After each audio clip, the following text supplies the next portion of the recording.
This is VSiN, the sports betting network. Follow the money. That's what I always say. You always follow the money. Yeah. This is Follow the Money with Mitch Moss and Paulie Howard on VSiN. Here we go. It is Follow the Money on VSiN, the sports betting network. Mitch Moss along with Paulie Howard. We are live for the next 3 hours in downtown Las Vegas from the Circa Resort and Casino. Fun program lined up. Nick Whalen, 30 minutes. Player props for tonight's Monday Night Football doubleheader. Warren Sharp on the program coming up in 90. We'll go to New York. We'll get the New York perspective, I guess, as we go to Miami. Jets Dolphins preview with Dan Leberfeld coming up a little bit later on in the program. We have the good, the bad, and the ugly. I don't want to overreact, but we have Week 5 numbers in the National Football League and how these bad boys have been on the move since they were released last night. Plenty of reasons why, Paulie. As Week 4, almost in the books, 2 more games to go yet tonight. We'll get to the injuries. I want to ask you this question because I know that tongue-in-cheek you were calling the Packers the 85 Bears here to begin the season. Yeah. So was that result from Week 1 against Detroit, knowing what we know now about both these teams, the biggest fluke of the season so far? I don't know. It doesn't make any sense because they also followed that up against Washington, who made the NFC title game, and Washington couldn't move the ball. Cleveland couldn't do anything. So you look at the first 3 games, they gave up 2 touchdowns in garbage time, and the other one was set up first and goal off the Love interception. Other than that, they haven't given a lot of touchdown. And then you're taking on a Dallas team that doesn't have their best player, and you can't get a stop, and they score on 6 out of 7 possessions. It doesn't make any sense. Yeah.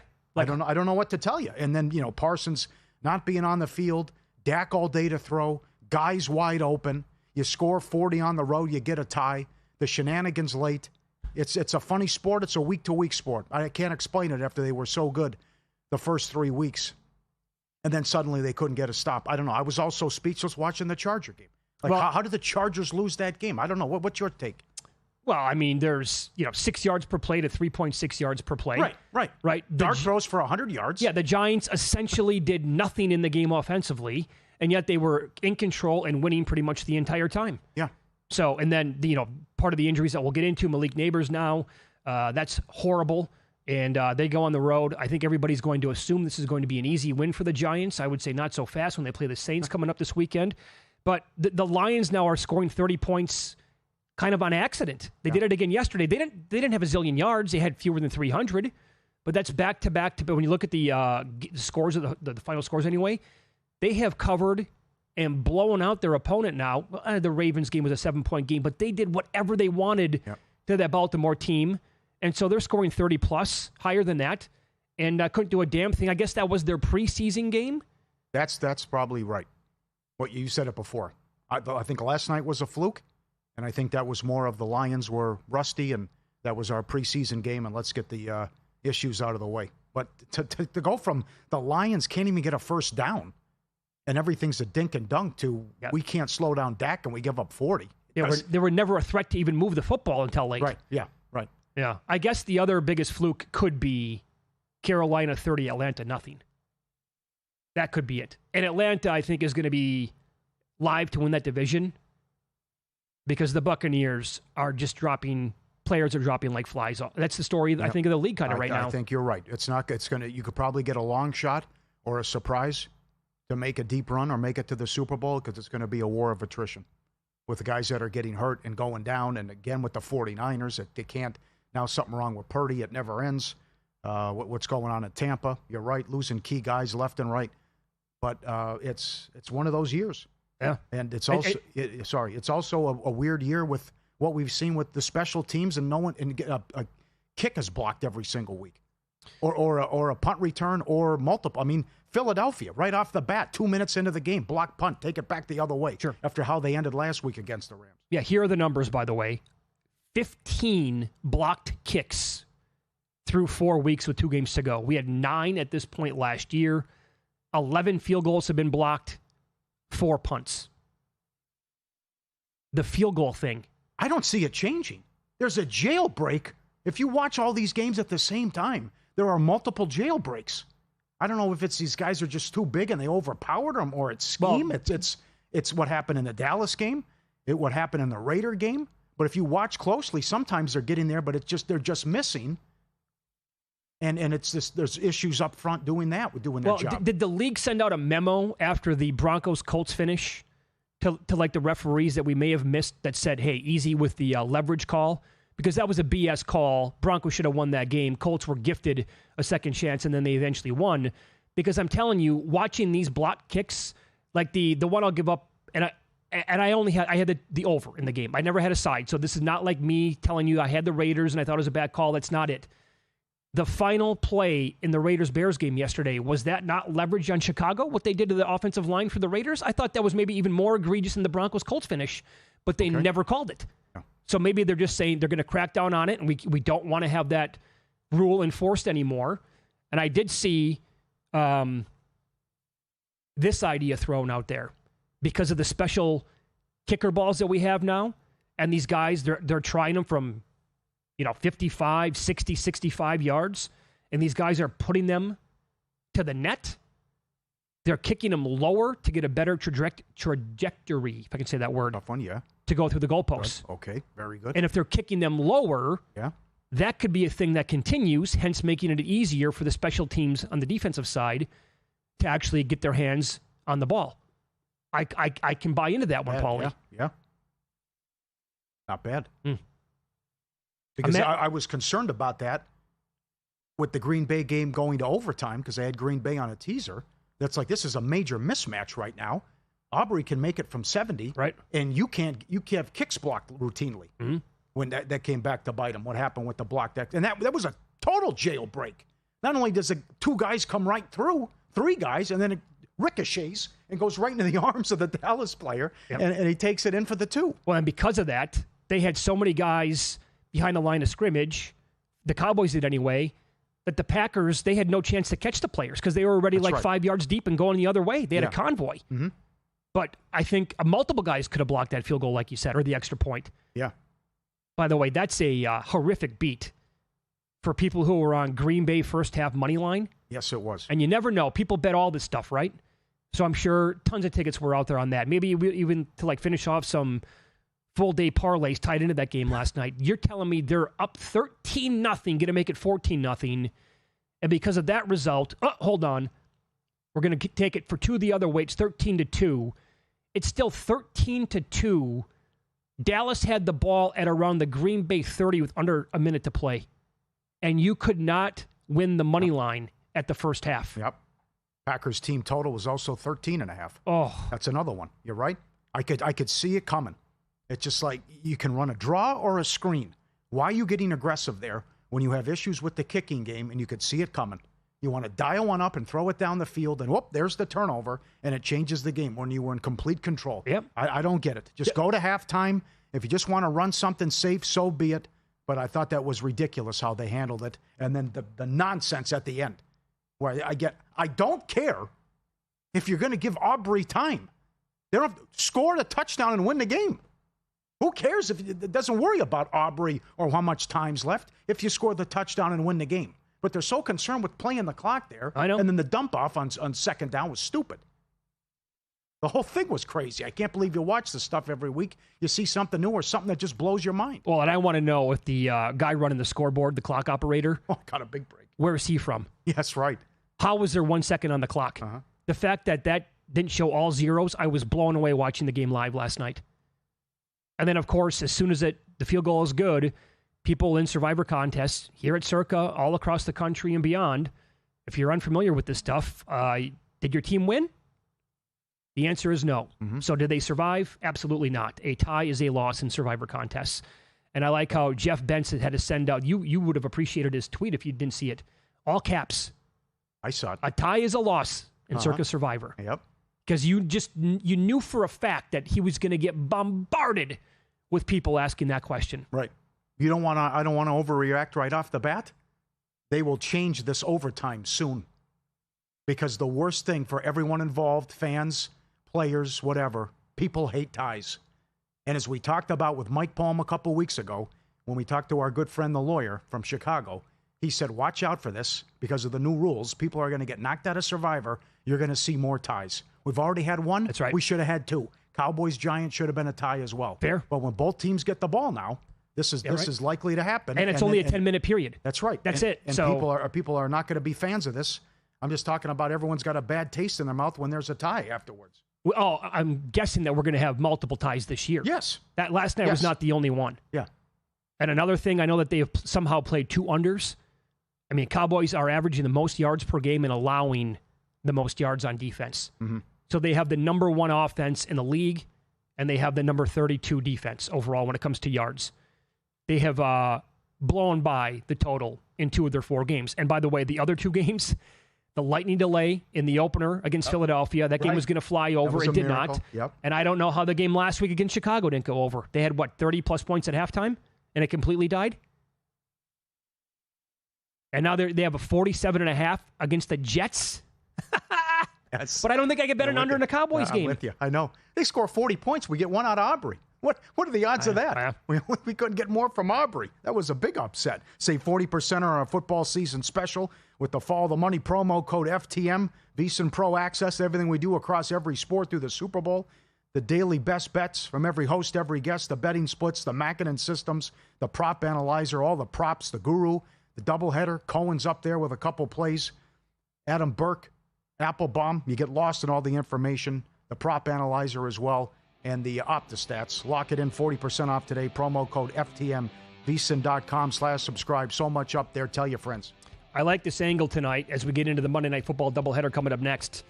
For a quarterback to clear his number that is currently posted, I'll tell you why. On Follow the Money, it's VSiN, the Sports Betting Network.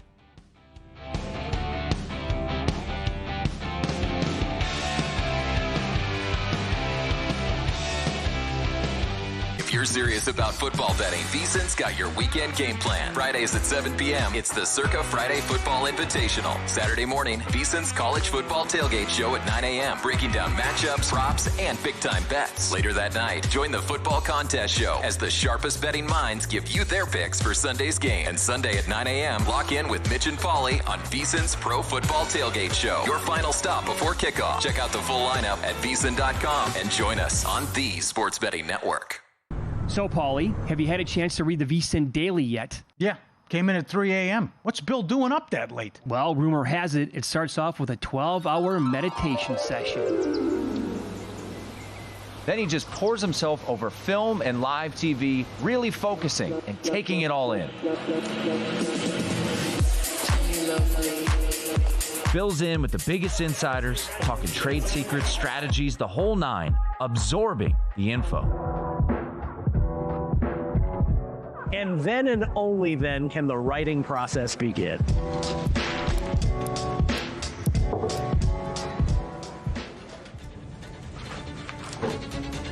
In Las Vegas, Bill's late night becomes your early morning. Wake up to the very latest betting insights in your inbox with the VSiN Daily.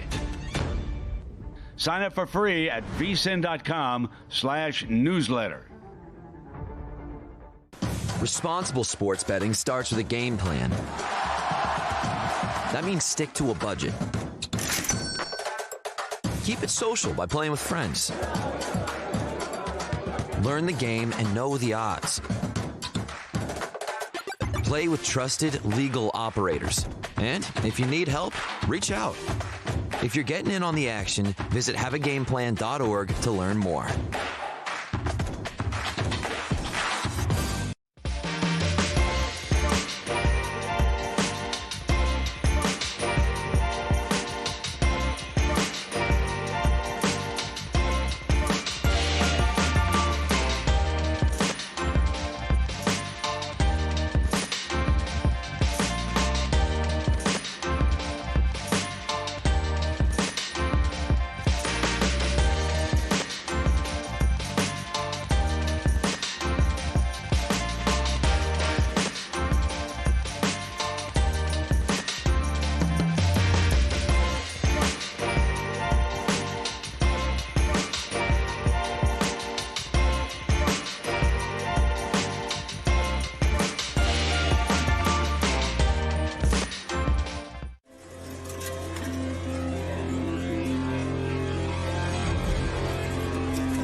This is Follow the Money on VSiN. I'm on record. I like the Monday Night Football doubleheader. Tonight, it's not going to be like back-to-back because Game 2 will start while Game 1 is not even at halftime yet. But you get the Jets and the Dolphins playing in Miami. DraftKings at 3 right now in Miami. Juice minus 102 there. So you're going to have to pay, obviously, a little bit more if you want the Dolphins. The Jets, I'm sorry, on that one. And then other books are 2.5. But their juice is like minus 115 or minus 120 here on the home team. Total is 43.5, between that number and 44.5. What do you make of teasing the Jets up to 8.5 in this game? And maybe tie it with the Broncos down to 1.5 in the second game? I say no. No. Yep. I like Miami. No. I bet Miami. If they lose, the race is on between McDaniel and Callahan here. This could get interesting. But if Miami loses this game at home, I think Ross says bon voyage. And that's it. 2 is 6-0 against the Jets. As we have talked about numerous times on this show, the great tidbit from Evan Abrams, New York teams in prime time on the road. Prime time is hideous. 3-22 going back, but 1-16 on the road in prime time games with these New York teams. How bad it's been. So I think they'll get the win. And the other thing is, several guys can go off from Miami, and we'll talk to Jets whispers coming up. I just don't think they're going to get much resistance from this Jets defense. That hasn't been able to stop anything for years. Now, if it's going to be this dink and dunk and everything at or behind the line of scrimmage with Tua, that means Achane eats, which I think will happen. This guy's going to have 6 catches. He might get that in the first half. Does Tyreek go off? And I know we're back on our guy, Ollie Gordon, who's 3-1. Anytime touchdown. I think they'll have success on the ground. I think they'll have some success on some deep shots. And I know where you're going, because this has been so good, and it happened while we were on the air yesterday. In these prime-time standalone games, longest rush for a quarterback keeps cashing.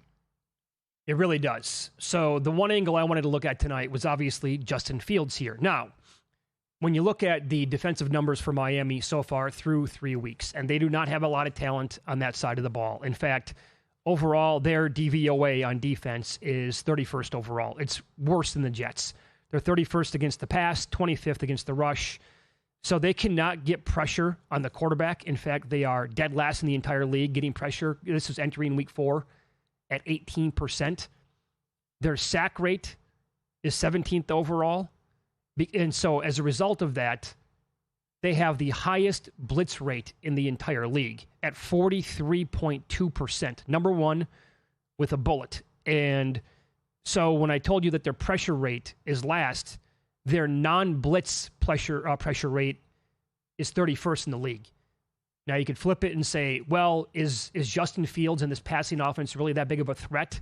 Aren't they going to concentrate more on the ground game? I would agree with that sentiment. However, we have seen a nice little rapport and connection with Fields and Garrett Wilson. We saw last week with Tyrod Taylor as well. He's having a great season. So because they cannot, if they keep up with that blitz rate, I think that's going to create alleys and angles for Fields, and he likes to take off anyway. I have numbers on him coming up in a second. Danny Dimes' longest rush in week 1 was 11. Drake May ran one for 13. Josh Allen, his longest rush was 19 yards against Miami. Justin Fields now on the screen at various books as high as 16.5, but as low as 13.5. He had a 27-yard rush in limited action against Buffalo in week 2, and he had a 15-yard rush against the Steelers in week 1. He also, like last year's a little wonky because he wasn't the full-time quarterback for the entire season. He only went over this number in a select amount of games a couple times. But when he was a full-time starter in 2023, he cleared 13.5 as the longest rush, 8 out of 13 games. And in 2022, he was running the ball for like 60-yard gains. He went over a 13.5 rush 11 times out of 15 games. I just think because of how bad Miami is on defense and how they play, and this guy likes to be, obviously, he's one of the biggest threats there is as a quarterback running the football anyway. I'm taking my chances here by going over 13.5 in the game. Yeah, very good. So, do we get points in the game? Yes. I totally agree with what you're saying. This Jets defense has been fugazi now for a long time. Yeah. But the Dolphins defense is worse. Mm-hmm. Oh, there'll be points tonight. Yeah, I'm with you on that. It's been a house of horse. They've lost 9 in a row at Miami. I was looking at the Jets on third down. go in the last couple games. They're 3 of 22. The primetime numbers are worse. 5 and 31 since 2019 straight up. They're the 1 and 16 on the road, as I mentioned. But I think Wilson can have a big game. I think Fields will have success on a couple big plays, but also do well on the ground. And I just think this is the move to 3 is right based on the history. 2 was 6-0 against them. The average win 14 points per game. And I expect Miami to win a high-scoring game, and I just don't see the Jets slowing them down. And that Miami, the Jets won't take it away. Tua should have time to throw. It won't be like Howard said when he ripped them after the Colts game. Take away the first read, he panics. I think he'll have all day to throw back there and mix it up. And, hey, give him credit. I didn't really love the game plan. Everything was safe, but they had a good performance that Thursday night game and gave the Bills a scare until the bad Tua interception. So I think they'll come through and get the win. Did you look at anything else other than like anytime touchdown for Ollie Gordon?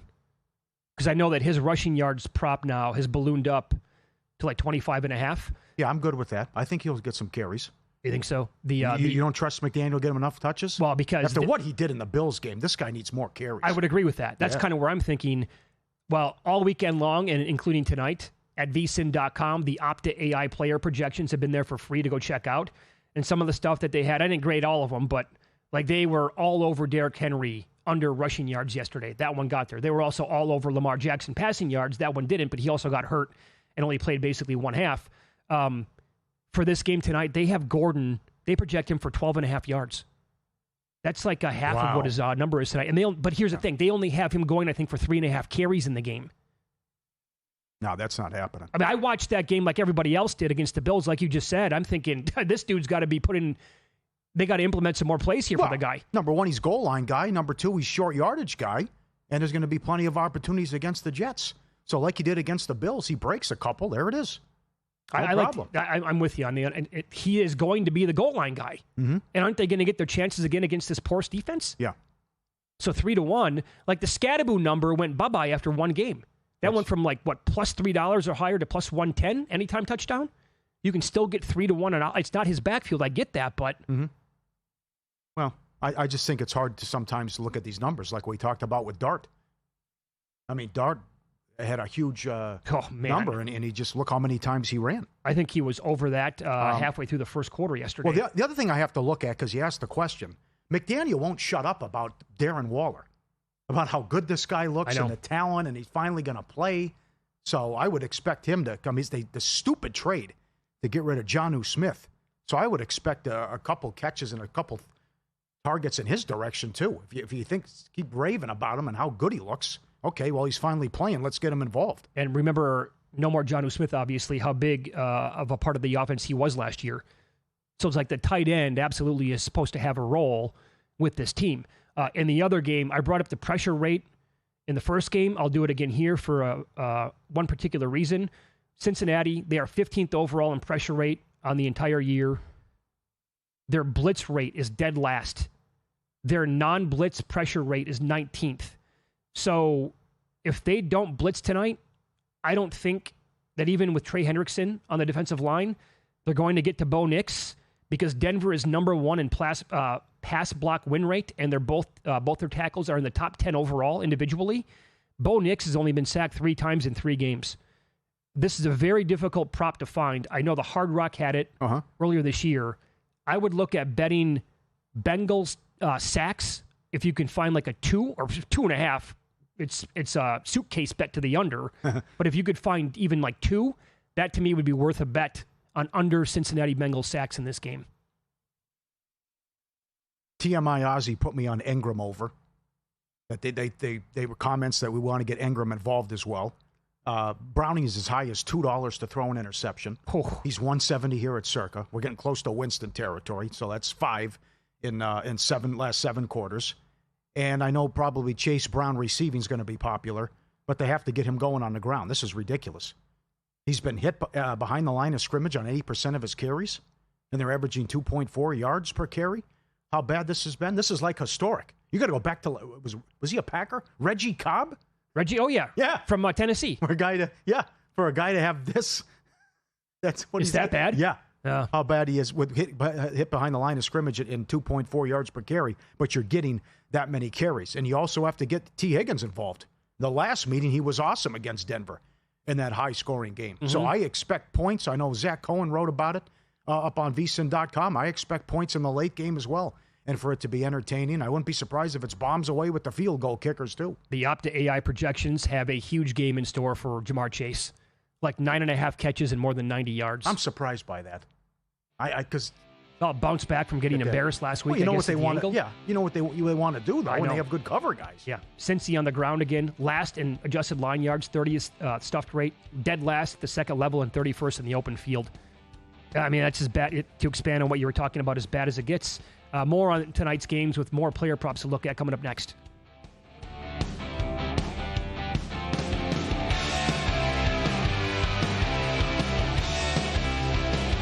There's no better time to join VSiN Pro. Right now, get started for just $9.99 for your first 30 days, or save 50% off with an annual subscription. As a Pro user, you'll get our newly updated NFL betting guide, as well as the college football betting guide, the ultimate playbook packed with expert picks, team previews, and best bets. Plus, you'll unlock exclusive features like real-time betting splits, daily best bets, and full access to the VSiN Watch app. Don't miss out. Head to VSiN.com/subscribe and join us on the Sports Betting Network. Get your edge this season with VSiN's College Football Betting Guide, exclusive to VSiN Pro subscribers. It's packed with 136 team previews, preseason top 25 rankings, and best bets from our experts. Pro subscribers also get the NFL Betting Guide, daily best bet emails, exclusive splits, and full access to our premium betting tools. Sign up now at VSiN.com/subscribe for just $9.99 for your first 30 days. Or save 50% with an annual Pro subscription and join us on the Sports Betting Network.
This is VSiN, the Sports Betting Network.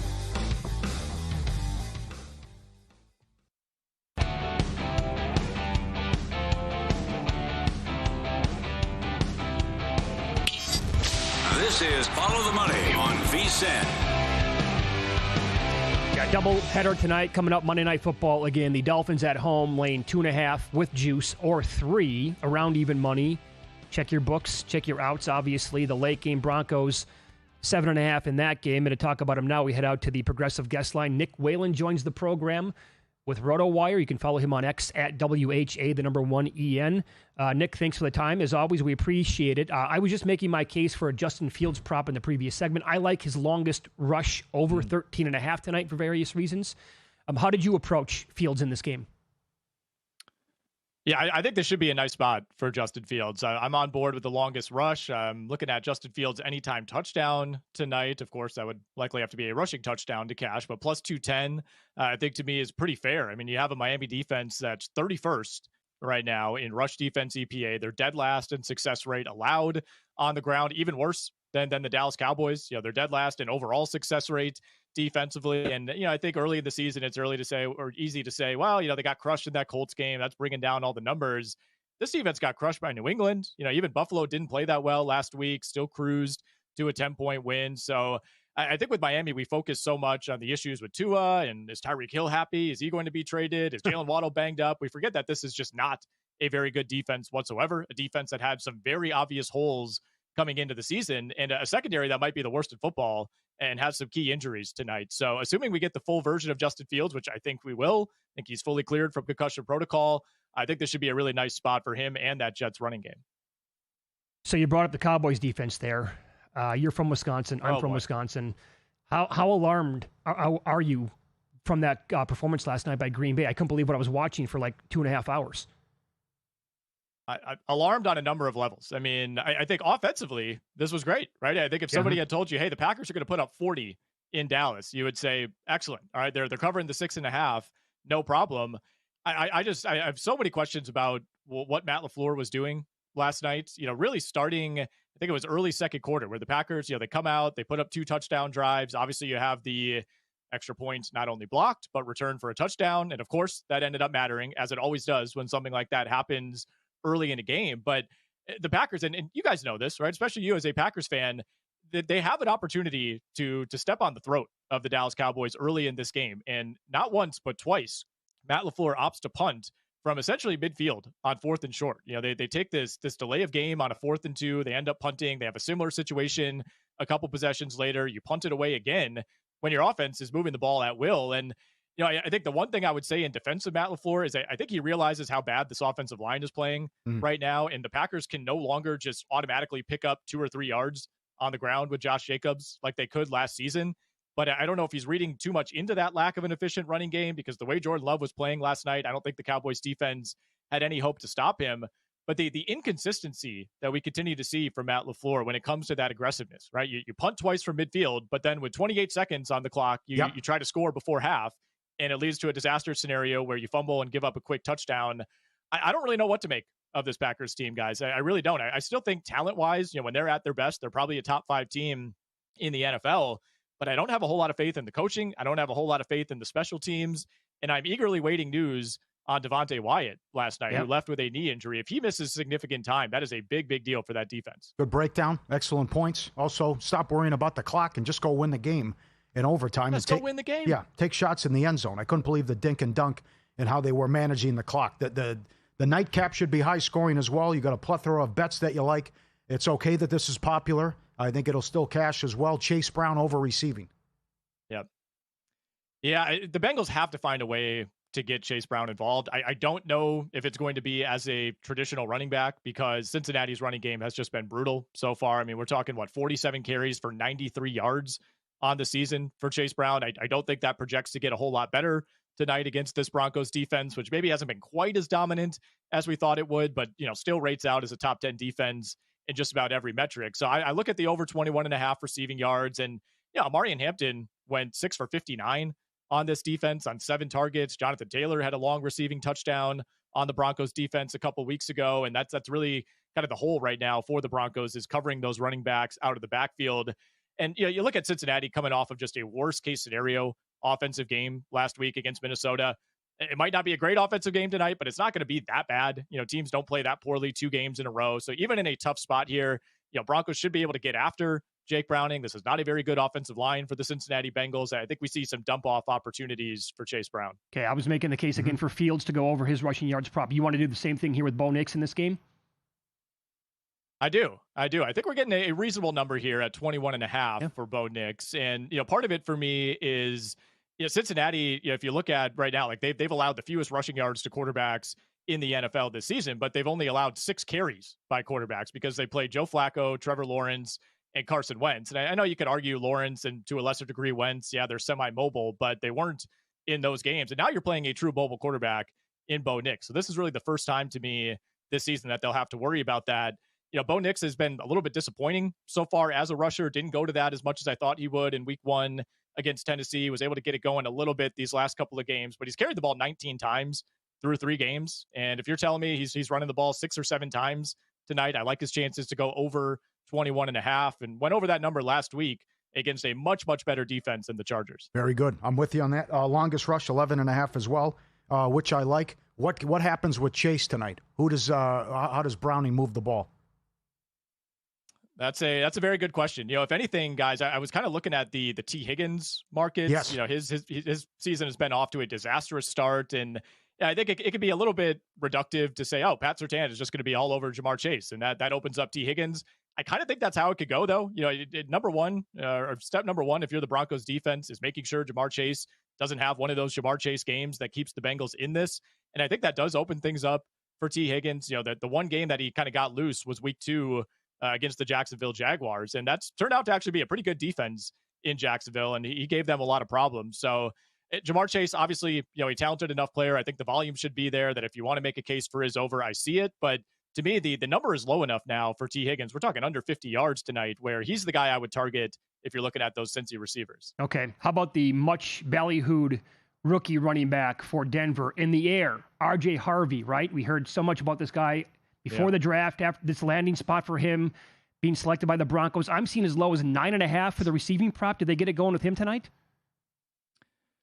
Yeah, it depends on what your definition of get it going is, I guess, because what scares me with RJ Harvey is I just don't know how much of him we're going to see, right? We certainly thought he would be a bigger part of this offense by now, given the level of investment. The Broncos go out of their way to upgrade that running back room, and yet, of course, it's J.K. Dobbins leading the way so far. But yeah, I like the over 9.5 receiving yards tonight for RJ Harvey, a guy who could easily just go over that on one reception. And, Cincinnati, we can say a lot of bad things about that defense. They have let, a number of running backs get loose as pass catchers so far this season. Bashal Tutin, Travis Etienne, Xavier Scott have all gone over this number against Cincinnati just in the last 2 weeks.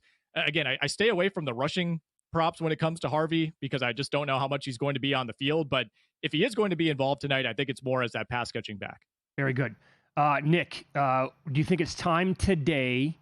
I don't want to overreact, but is it time to bet the Steelers to win the division? Earlier today, still as high as plus 290 with the Ravens' problems and their injuries, and or time to bet the Chiefs around plus 140 to win the AFC West? I think given those options, I would rather bet the Chiefs. I really, really like what I saw from the Chiefs offensively this past week. And maybe it's just as simple as having Xavier Worthy back in the mix. But what I really like with Kansas City is we're 2 weeks away from the return of Rashee Rice. And I think that is when we're going to see this Kansas City Chiefs offense really take off. Now, is it going to be 2022, 2023 levels when you had peak Tyreek Hill? Probably not, but I think it's going to be a significant upgrade from how that offense has looked over the last couple of weeks. We started to see some chinks in the armor for the Chargers this past week, kind of cracking that door open for Kansas City. Very difficult schedule, of course, the rest of the way for the Chiefs, but this to me is a team that's picking up some confidence. So I would look into Kansas City for sure.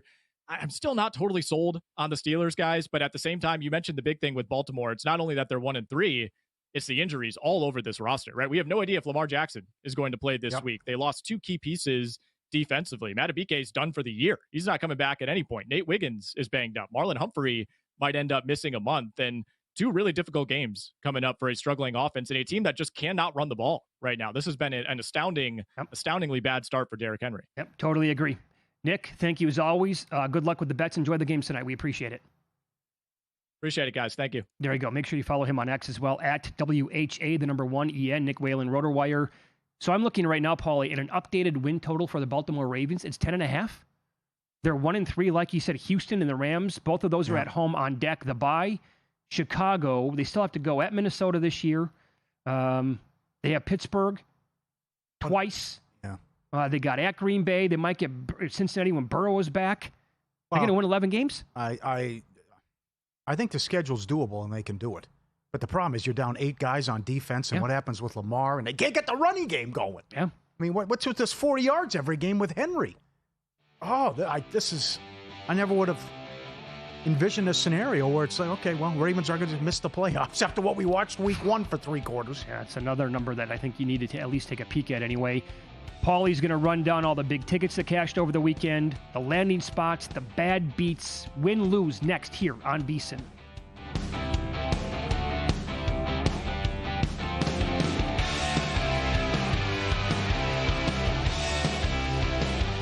As sports fans, we may cheer for different teams, but there's one thing that we can all agree on. We want the game to be big. And with 3 levels, 30 cabanas, a 143-foot screen, 6 clean pools, and endless cold drinks, it doesn't get any bigger or any better than Stadium Swim in Las Vegas. All sports, all seasons. It's more than a pool deck. Stadium Swim is the only thing like it in the world. Check out Stormy and JVT on Money Moves, only on VSiN. And maybe that's why they wouldn't, because they're the Giants and they don't do things that make sense. Out of all these divisions, this is the one that I am the most curious about because I do think there are positive signs for the Bears. They'll take you on a fun, fast-paced journey, weaving in everything you need to know to make an educated bet, while also not shying away from the excitement of a same-game parlay sweat. Money Moves, weekdays at 2 p.m. Eastern on VSiN, the sports betting network.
Win Some, Lose Some is sponsored by the Sharp Plays. Were you a winner last night? Wow, winning. Or was it a rough one? Well, they can't all be winners, can they? Loser! You're a loser! Paulie Howard recaps the night in sports betting in Win Some, Lose Some. Hell of a weekend. A lot of tickets cashed. Let's go. Shutout 3-1. Ugly performance by the Titans yet again. Most passing yards, Stafford 10-1. What a fourth quarter. And the bomb to Atwell. How do you give that up? I have no idea. And the kid with the Colts again. What's in the water over there? Taylor did it last year, and this kid does it. I've seen enough. I think they're the real deal. You're buying into the Colts? Oh, yeah. I think sure. You have to even more so after yesterday. Yeah. Despite losing and not covering. Can't believe the play at the 1-yard line. Genty, yes, the Mike Myers Halloween stance is back. I also liked your tweet. Well, if you actually open up holes, maybe the guy can do something. Oh, he's pretty good. Yeah. Most rushing, 15-1, Genty. I didn't see what he was with the hat trick. Most receiving, Puka, 5-1. Folks, this is ridiculous.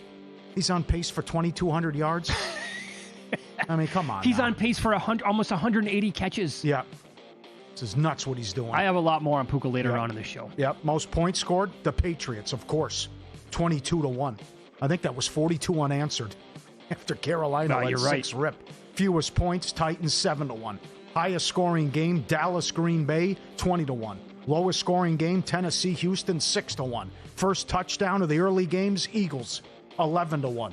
Gainwell first touchdown in the Ireland game 9-1. You had it. Xavier Scott anytime 8-1. Dobbs 3 touchdowns 100-1. Come on. Virginia plus 220. Vatek plus 280. Hawaii plus 245. Illinois 2-1. Lincoln Riley on the road. What could go wrong? Guardians did it. 150-1 at Caesars to win the division at the All-Star break. The biggest collapse in MLB history. They were 30 or 40-1. Most wins of September. All of it. Give it to them. Cash those tickets. And an excellent job. Pizzeria tomorrow. We've always were talking about Rich in Canada, and his dreams came true. He had a ticket that paid 560-1 on Mariners, Blue Jays, Brewers, and Phillies. He also had one with not the Guardians, but there's 3 of them in there. That was 90-1, and he has another one that's open with Tampa to win the division, and a bunch that have like Boise futures and some other stuff. But he sent the tickets, and we'll put it in tomorrow. Great job, Rich in Canada, and your big boy at 560-1 right there with divisions. If the Padres would have won the West, he would have been able to buy his own private island. Yes. Pretty much what it boils down That's to. right, with all those. That's right. Saturdays, unders in Major League Baseball went 12-3. WNBA, Mercury plus 450 series price. They take out the Lynx. Did you watch that game last night? I know did. at the same time. I had it on as well. Comeback. First team in history to blow 2 14-point leads in a series. And then again, it's just, Minnesota's running them out of the gym in the first half, and they're tied at halftime. They're blowing them out again in the third quarter. Wild game. Back and forth the entire time. Premier League, Sunderland 4-1. Crystal Palace plus 350.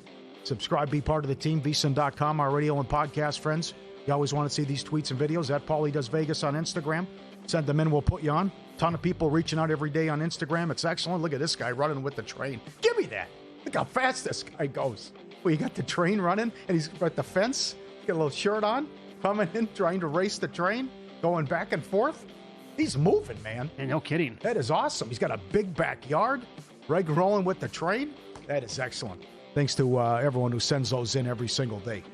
Plenty of lose some. The Mets were 95% to make the playoffs on September 1st. They had over a $300 million payroll. They went 0-70 this year when they were trailing after 8 innings. That is impossible. They were the only team to do that. Soto, Alonso, Lindor, 0-70? No one could walk into a boot and a blast ever? I've never even heard of that before. Yeah.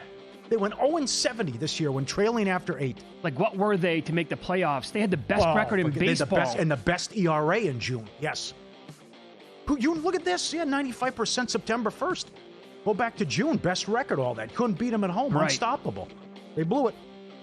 Also, Steve Cohen came out. He had a great tweet about it. I apologize. It's unacceptable. We're going to make changes. We're going to look at a lot of things. And the first response is, I was very disappointed with the chicken tenders this year at the ballpark. Can we clean that up?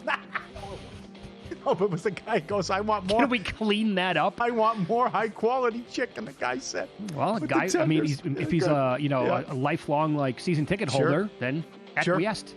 First time in 20 years we didn't have a no-hitter. Yeah. How about that? Haven't they been coming down every year anyway, from 6, 7 a year to 2 or 3? This is not your grandpa's baseball anymore. I know. Arizona from 7 down to 3.5, no good. Likewise, Bowling Green, 11 down to 7. And I'll put it under lose some. Oh, the shenanigans in this game. Indiana from 4 up to 9. Couple of lose some videos. You leave the dog at home. You never know what's going to happen, but I don't expect this where he chews through the door. Peekaboo. He comes out. Hey, I was wondering what took you so long. And the owner's just like, what did you do? I can't believe this. He's a little guy. And you see what he did. He bit through the bottom of the door, hole in it, comes right out. Let's see what I did. Ta-da. There you go. Oh, you shouldn't have locked me in the room. Of course. Look at Not big enough. That's right. He bit right through the door to come right out. Smart guy. And someone sent this in on Instagram as well. I can't believe it. At the airport. Those are not sandals. Those are sandals tattooed on the feet, walking around the airport barefoot. So the person did this specifically so they can go to the airport. I don't get it. Barefoot and make it look like they have sandals on because they enjoy being like this so much. Oh, God, what are we doing? Just whack them right off. Absolutely. The ending of Saw. Here you go. Yep. Have fun. Gotta play that. We have a long thing compilation put together, and it's about 2 minutes and everything. Standing up as soon as the plane lands, right to jail. Barefoot in public. Put your feet up on, right to jail. All of it. It's unbelievable. Bad for the books. Atlanta plus 1.5 to minus 2.5. Giants, Chargers under 45.5 to 42.5. We mentioned this yesterday on the pregame show, on the tailgate show. Giants at home, September and October, 23-2 underrun. Cash another one. Baylor 17 up to 20.5. No problem there as well. And other bad beats. Liverpool, Crystal Palace under 2.5. How about goals in the 87th and 97th minute? Arsenal, Newcastle under 2.5. Goals in the 84th and 96th minute. Wolves allowed a goal in the 94th minute. They blew it against Tottenham. Indiana from 4 up to 9. So I'll say 5, 6, 7. They take the safety on the final play where Mendoza runs all the way backwards for 40, 45 yards and apologizes after the game, he said, for what he did. Now the kids, can I call them kids? Right. Now Lane Kiffin. No, they're talking about it. Lane Kiffin's got to say something every game. And then have this bleep-eaten smile on his face? Yeah. Come on. I had this. I'm not saying it because I had the under. I'll get to it later. The stupid overtime in college football. It's just Mickey Mouse. But Oregon Penn State under was brutal. Oh, terrible. Come on. That's 10-3 in the fourth quarter. This was bad. Chris Felica had it. Yankees win total 93.5 under. They won 11 of their last 12 games to win 94. Oh, that's bad. Oh, Felica, condolences. Yesterday, the Rangers led 8-5 in the 10th. Of course, Cleveland won. They already clinched. 9-8, they walk it off. And a viewer had this at FanDuel. All teams, 2 touchdowns and 2 field goals in the late game, 400 to 1. It gets there if Carlson isn't blocked at the end. Would have paid what? Would have paid $20,000. 400 to 1. I saw the ticket. All teams 2 touchdowns and 2 field goals each needed the Carlson field goal. Oh. Colts, bad beat. The drop at letting the ball go at the 1 yard line, and then you give up the bomb with a minute left.